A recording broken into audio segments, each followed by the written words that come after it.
우촌TV 1182회 6.25와 이승만 대통령 57회 제4부 일사후퇴와 대통령의 고군분투 가운데 소꿉친구의 간청마저 거절한 대통령을 만나겠습니다. 구독은 무료이니 구독과 좋아요 눌러주세요. 소꿉친구의 간청마저 거절한 대통령. 12월 25일 대통령은 전 국민에게 다음과 같은 요지의 특별 성명을 발표했다. 지금 우리의 전세는 별 변동이 없으며 지난 며칠 동안 내가 직접 춘천 지역과 동두천 지역의 최전방을 시찰했는데 국군과 유엔군의 사기가 높고 완병한 군세를 갖추고 있었다. 현재의 형편으로 보면 전황이 점점 나아질 것이며 중공군에 대한 큰 우려는 없다고 한다. 우리는 국군 병사들과 장교들에게 정부와 국민이 한마음 한뜻이 되어 뒤에서 받쳐주고 또 죽을 힘을 다해 싸울 결심을 하고 있다고 밝혔다. 우리 국민은 다 함께 이와 같은 각오를 하고 오열들의 거짓 선전에 넘어가지 않기를 바란다. 그리고 각 항구에는 군기, 군물과 유엔 후원군이 잇따라 들어오는 중이다. 미국에서는 트루먼 대통령이 비상사태를 선포하여 전국 각 공장에서 군수품을 밤낮으로 만드는 한편 전국적으로 징병령을 공포하여 매일 몇만 명을 소집하고 있으므로 곧 100만 대군을 이루게 될 것이다. 그러니 소련과 중공에서 무엇을 하든지 막론하고 미국이 계속 싸워나갈 것을 의심할 여지가 없다.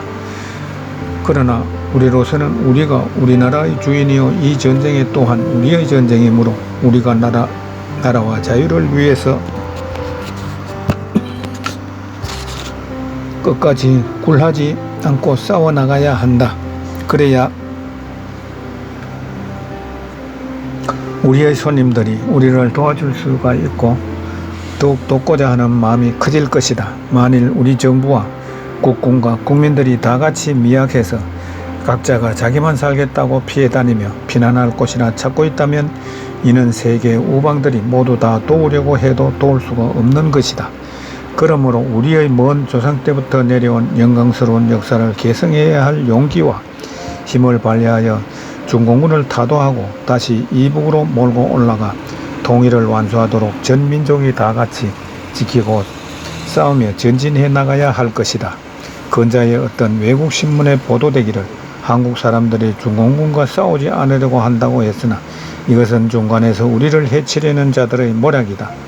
이런 허무맹랑한 낭설을 지어내어 한국인이 중공군과 싸우지 아니하려 한다는 유엔군도 어찌할 수 없다는 식의 선전을 할 의도가 보이므로 이에 대해서는 우리 국군이나 국민이 그것이 사실이 아니라는 것을 행동으로 보여주어야 한다.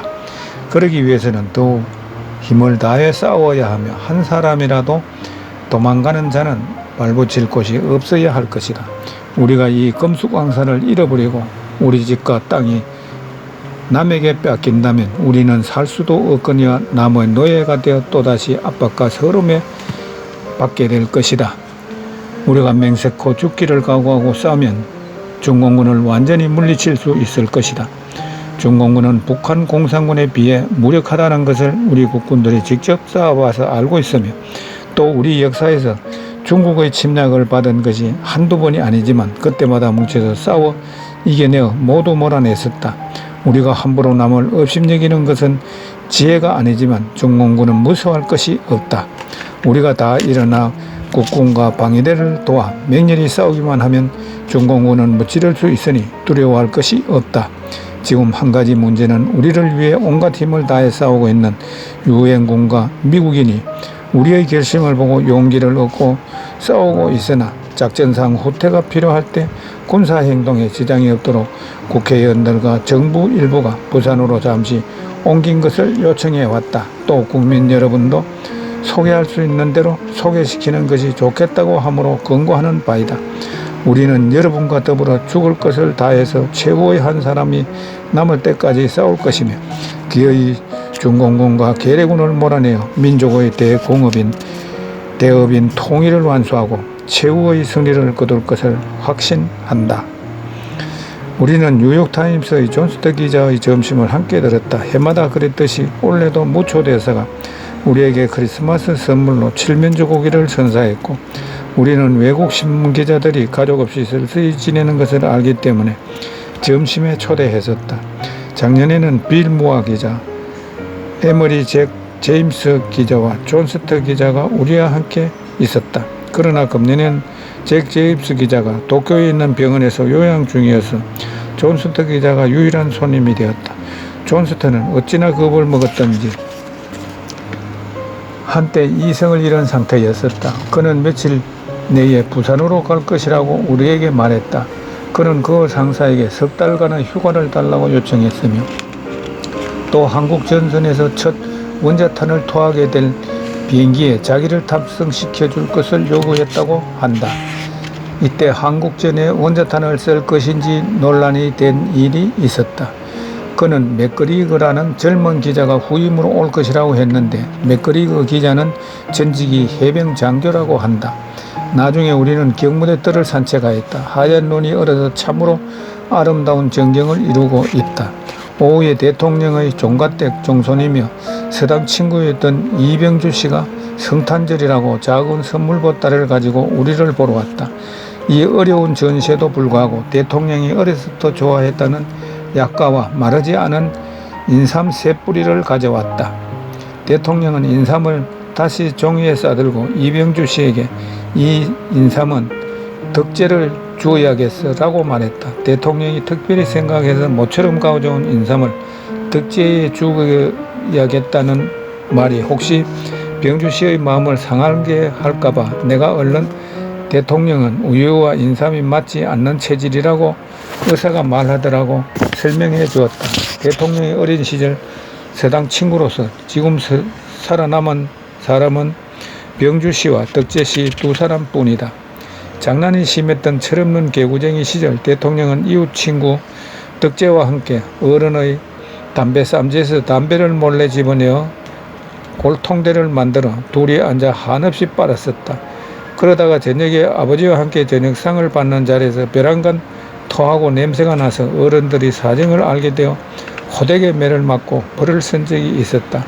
해방이 되고 건국 초에 덕제 씨가 대통령을 만나러 와서 대통령은 무척 반가워했고 오랫동안 헤어질 줄 몰랐다.